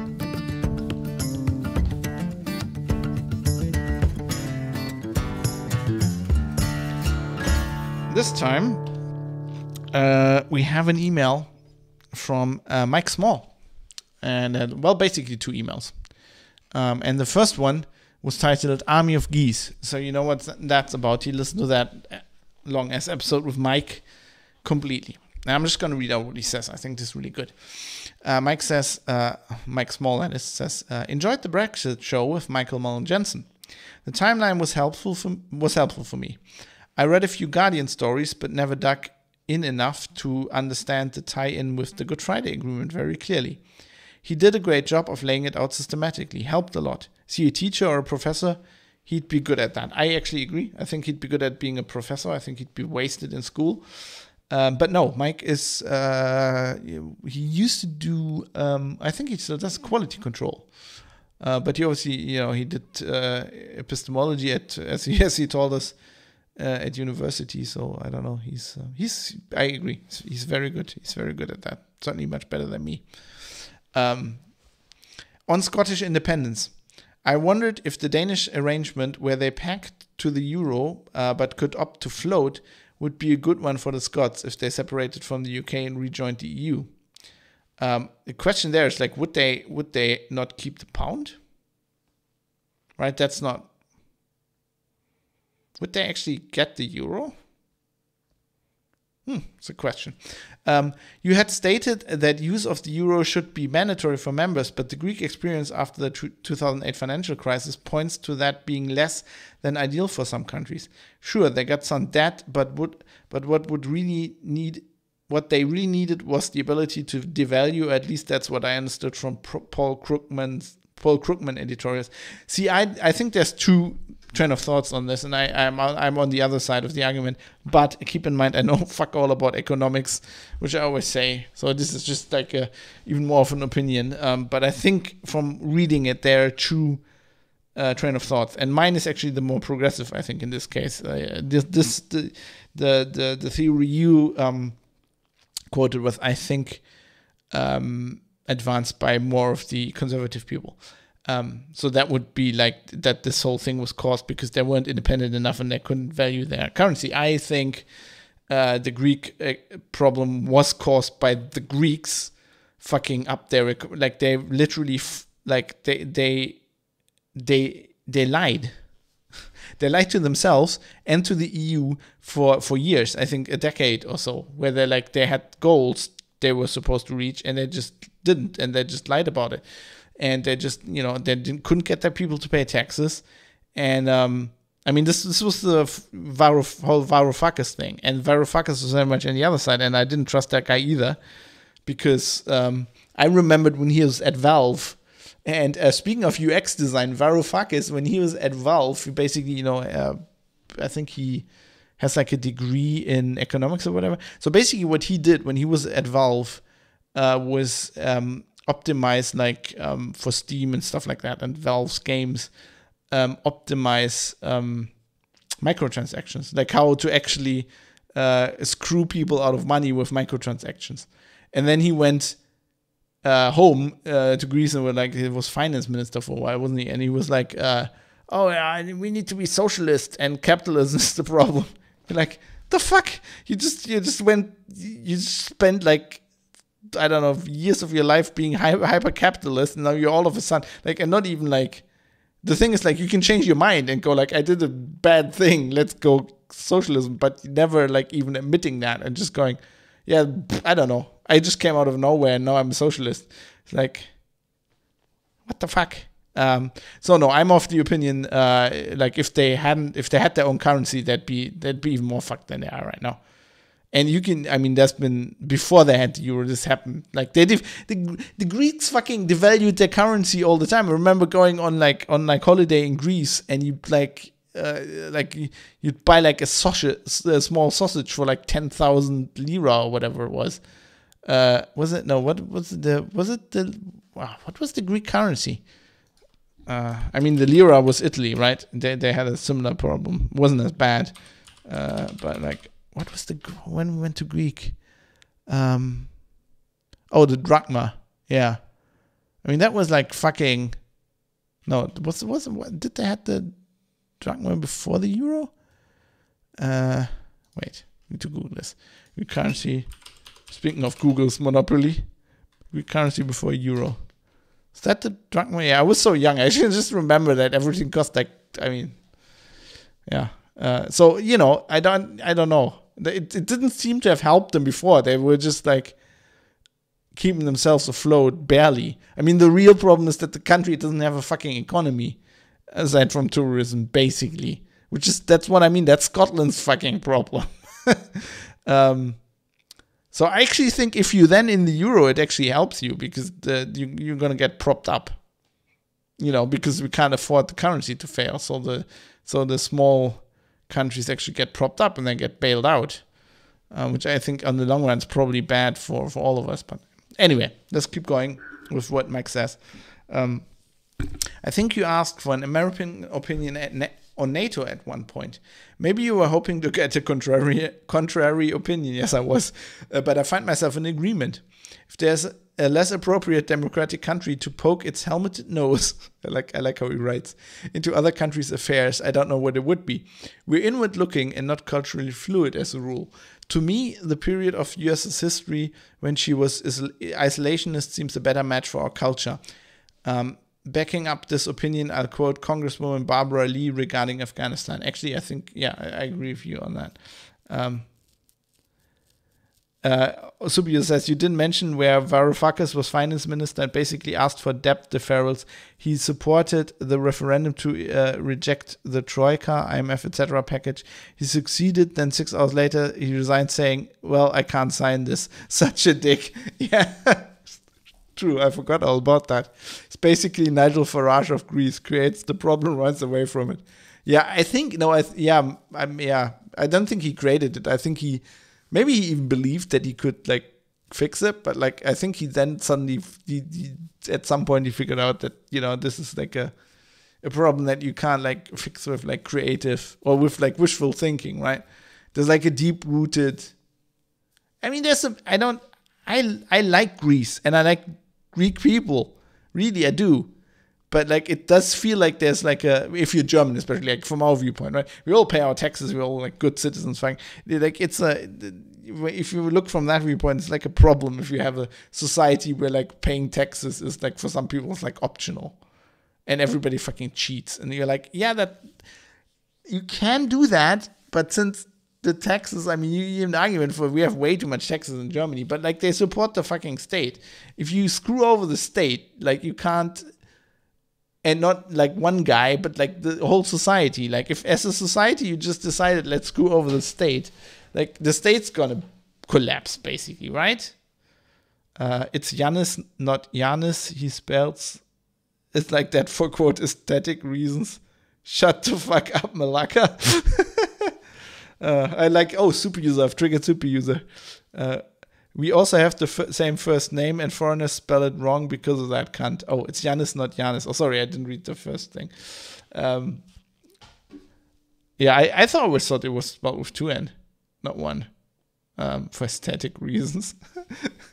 He's a bit like his whole approach, like, I just realized this, but it reminds me of Elon Musk.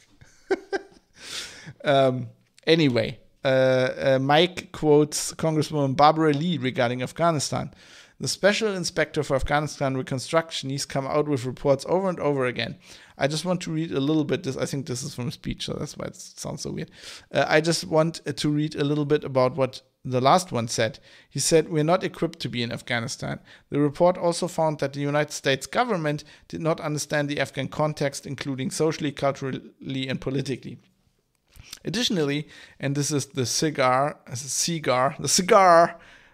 special inspector general, U.S. officials rarely even had a mediocre understanding of the Afghan environment. Back to what Mike is saying. Holding over Russia the threat of pulling ex-Soviet states into NATO, I don't know how anyone would expect them to take that lying down. It would be interesting to hear Yevgeny's opinion on this. I've met Russians here in Boston who think NATO is a threat to peace. As a democratic principle, there should be voters with a stake in the context in which troops and weapons are used, acting as a check on how they are used. That is not the case with U.S. troops stationed at the hundreds of bases across the world or used in interventions. Yeah, as a German, I would agree with that.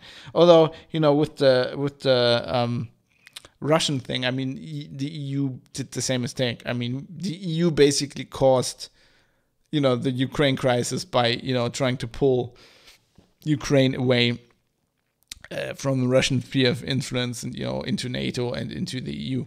You know, the Euromaidan thing, which I completely misunderstood at the time. I thought it was great because I was an idiot back then. It's just, like, that was clearly the EU manipulating, and, you know, it completely obviously backfired.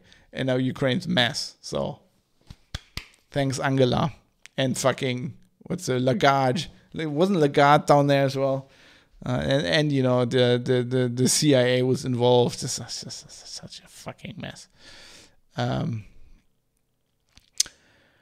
And then Mike Small wrote a second email, which I'm going to read this out because I'm doing very long episodes. And I said last time, I want to give people, if I can, the ability to like also have long feedback. And I think this is really good. So I'm reading it out.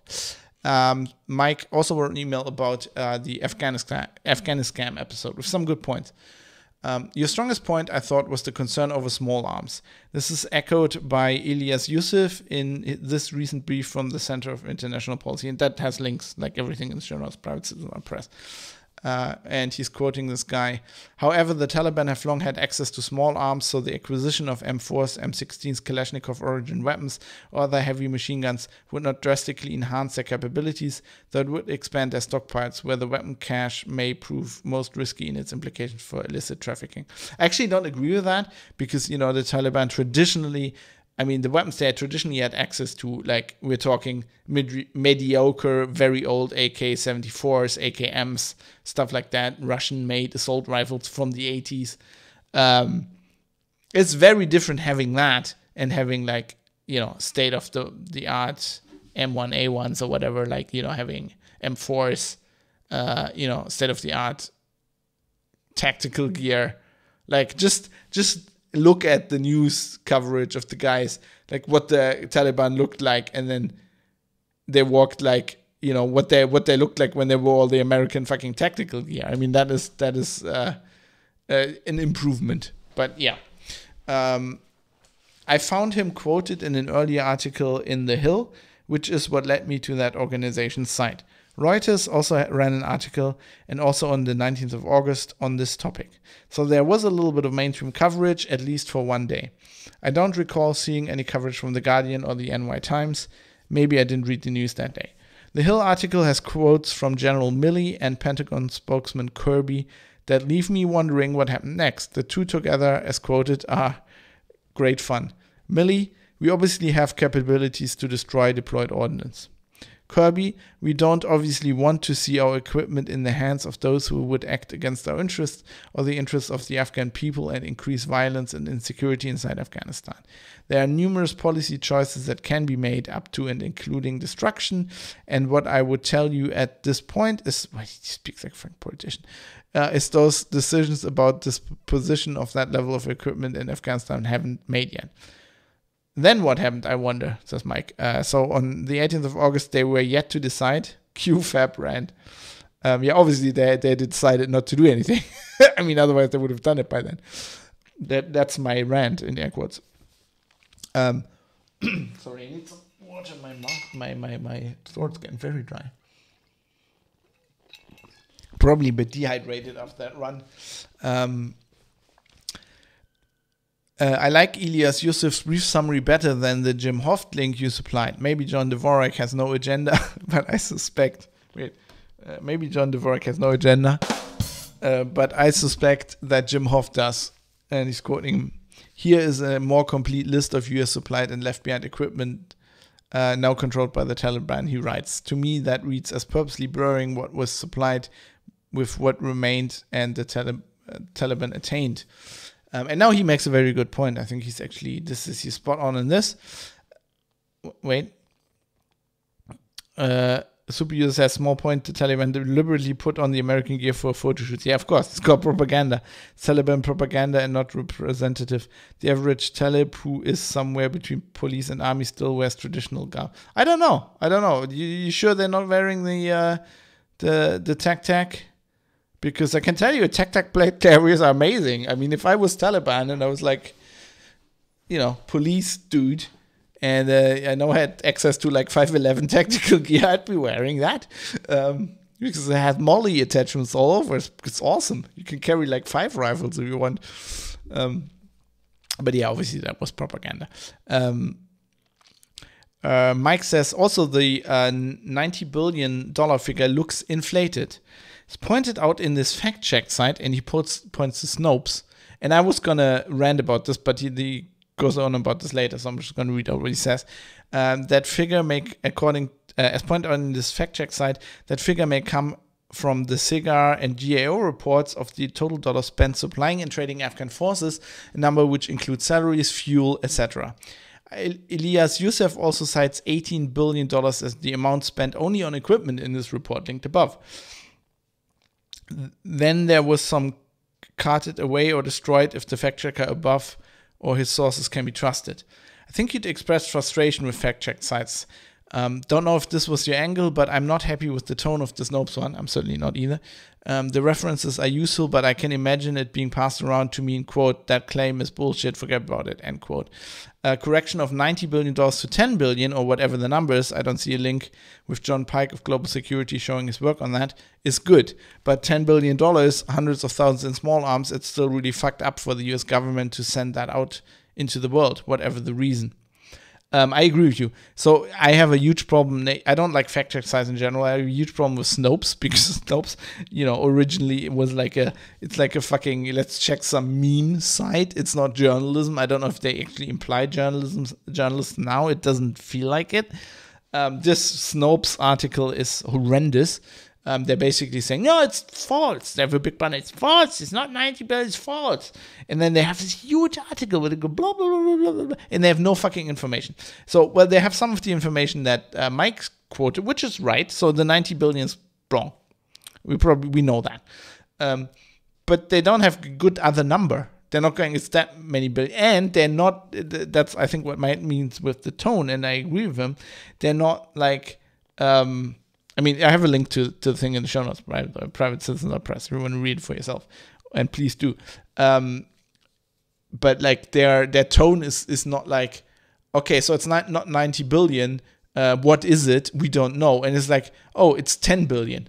It's like, oh, so you're telling me the U.S. Army just left 10 billion? Like the U.S. military just left $10 billion. Like you and me, we can't even imagine how much money that is. If you're not Elon Musk, you can't imagine how much money that is. You can't. You think you can, but you can't. $10 billion is so much money, you can fucking spend it. It multiplies itself faster than you can spend it. You can go to Corvette and say, I would like every Corvette you have. And then you go to Lamborghini, it's like every Lamborghini you have. Then you go to a yacht company and buy all the yachts you have. And then you buy a fucking cruise ship from Cunard. And then you buy a tank, or you buy a fucking small country, and you still have more money than you know, like the number. Like you still can't spend. Like you can't fucking spend. It's so much money. It's unbelievable. And that's what that Snopes thing should say. It should say, okay, the 90 billion is wrong. But even if we take it down to 10 billion, that's still more money than and it's still a huge scandal. So I think I love that Mike sent that in because this is a valid correction to that episode. I don't think it corrects the premise. I think the premise is still valid. It's just like the numbers were obviously wrong. And I think the truth, as always, somewhere in the middle, right? It's between 90 billion and between it doesn't matter from Snopes. And maybe it's 10 billion, maybe it's 4 billion, maybe it's 1 billion. Even if the US military left 1 billion behind, that's fucking unthinkable. And it's the same with the helicopters. Snopes go, oh, it's not 60 Apache or Black Hawk helicopters, just 10. Oh, just 10. And then there's linking some guy on Twitter who says, and they were probably disabled. Right, so, I mean, why don't we know this?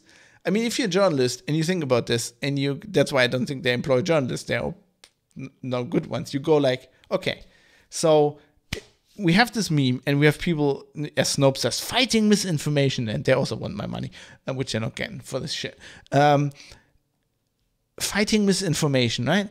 And it's like, oh, all right. So think about this. So why don't we have numbers? Why don't we know how much they left behind? Why isn't the U.S. military telling us? Why isn't the U.S. government telling the U.S. like you, the listener from the U.S.?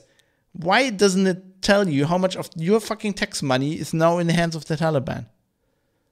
There's two reasons. A, because they don't want to. Because maybe it looks bad. Because maybe, just maybe, they did it on purpose. Or B, they don't know. Both of which would be a fucking scandal. Because if they don't know, this is what I said. I discounted the theory in the beginning of that episode. I said it's probably not the normal thing you go, what's that law where you go if it's either malicious or stupidity? It's probably stupidity. It's like, this is probably not incompetence because the US military. It still could be incompetence, which would make it almost a bigger scandal, right? If an organization that has bigger funding than, I think pretty much all other states have a budget for like the whole country. If they're this incompetent, that's like the biggest scandal in the history of mankind. Anyway, Mike says, thanks for the episode. I didn't know any of this before. Dvorak's exact theory. Well, who knows? Yeah, I feel like that as well. I think it's probably closer to the truth than the other side, but who knows? The Reuters story, we don't know. That's the point. The Reuters story above mentions in passing a China angle of the opposite kind, that the Taliban would give China the weapons. I just laugh at that. But I'd not heard even the story that these arms were left, which stands on its own as scandalous. Yeah, and I agree. And that wasn't played up enough. Like, doesn't matter how much it is. That's like a huge scandal. And, really somebody who should be like, really the New York Times should have a writer who's writing about this and winning a Pulitzer by uncovering how the fuck this happened. And where's that reporting? Where's that whistleblower in Congress or in Senate or whatever? Nowhere. It's not happening. And like the China angle is laughable. Like the Chinese don't like the Taliban. Yes, they need tactic plate carriers and nice helmets and night vision goggles and like even disabled helicopters they can scrunch for parts or whatever. They need everything they can get. They need fucking M4s. That's cool. But like the Chinese, I mean, they're becoming the biggest military power. That's like what the U.S. military is afraid of and warning of. That they're about, they're ramping up their military spending to exceed that of the US military. They're fucking aircraft carriers. They have their own stealth fighters. They have rockets. They have nuclear bombs. They have everything. They have their fucking own assault rifles that they've designed themselves. Probably their own caliber. I don't know too much about that. But like, and we know how many assault rifles they have. They don't need to fucking, like even like 10 billion is, I mean, yeah, they could like get some of it, and they're like, but like, what would the Taliban get in exchange? Like, what can the Chinese give the Taliban that's worth more than weapons of war? Like, no. If anything, the Taliban are selling the Chinese some fucking opium, so the Chinese can make some nice designer drugs, and then ship that to Germany. With the help of the cyberbunker guys. But yeah, no, I'm not buying this angle. But Mike, thanks for writing in. This was amazing. I think really good. Really good correction on that number as well. This is what we need. This is what I need. I need people to correct me when I'm wrong on things because I can't do it all. I'm just doing my best here. That's all I can fucking. I'm just trying to be a good journalist, all right? I'm just trying. I'm giving my best. Sometimes it's also not working. Yeah, and with that, that's the perfect segue into telling you why you need to give me money.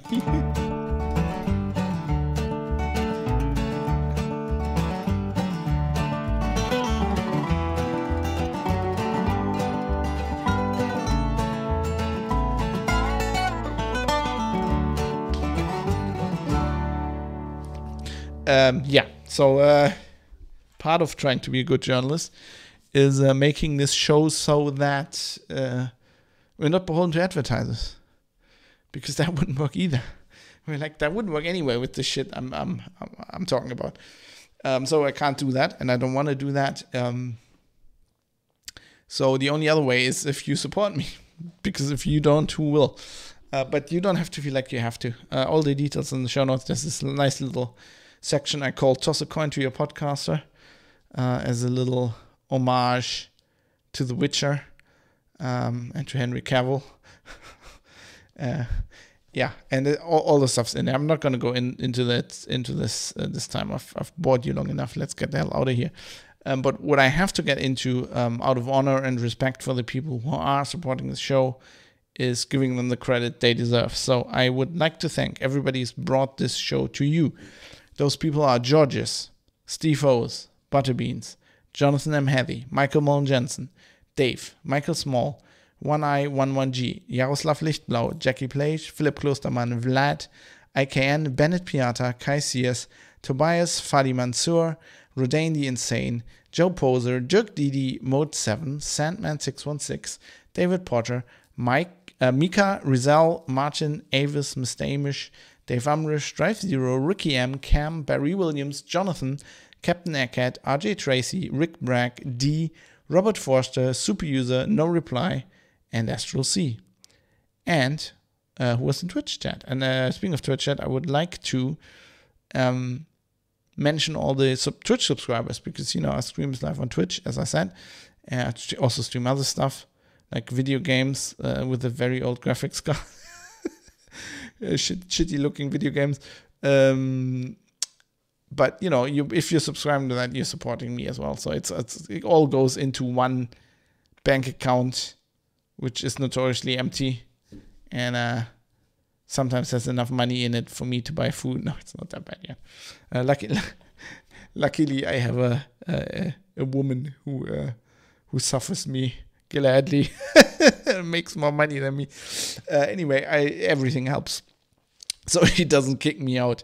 So thanks to all my Twitch subscribers: Mike Dedane, Jonathan MH_com, Sandman616, Centurio Purchase, Bacon the Pork, Mode 7 is unavailable, El Terrestris Jim, Yanis with 2N, Fuck Varoufakis, The Cunt, Galtaran, Varoufakis is a cunt, Galtaran is a stand-up guy, or gal, Galtaran and Redeemer F. Thanks to all of you. Also thanks to Bytemark, bytemark.co.uk, for providing the servers that have the audio files on it. Without them, I couldn't do the show either. And I also have to thank Raoul Kabazadi, who wrote the theme tune, which I've licensed from him, called Acoustic Roots. And that's it. I'm going to play you out now with a song called Better Alone by Coma Swenson feat. Red Revision. And I have a typo in the show notes, I see. A copy and paste error. Typical journalism thing. I'm going to quickly fix that live on the show, as always.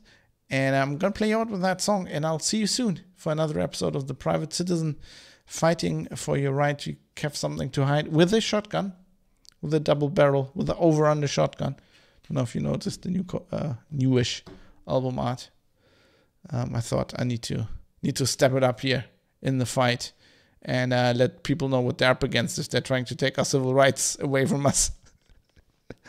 Have a good one. See you soon. Thanks for listening. I appreciate all of you. Please send me some feedback. And don't forget to aim to misbehave.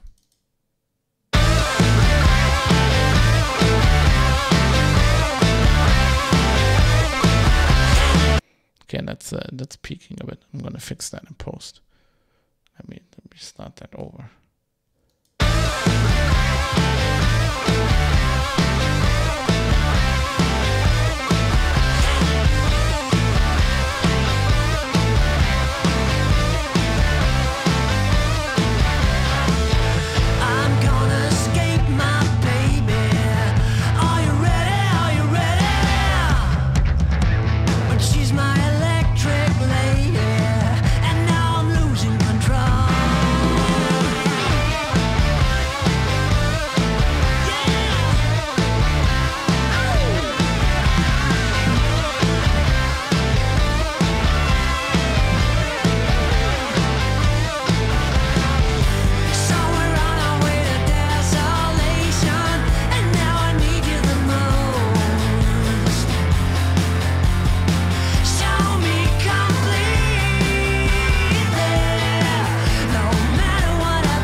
Always be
thanks for watching, everybody.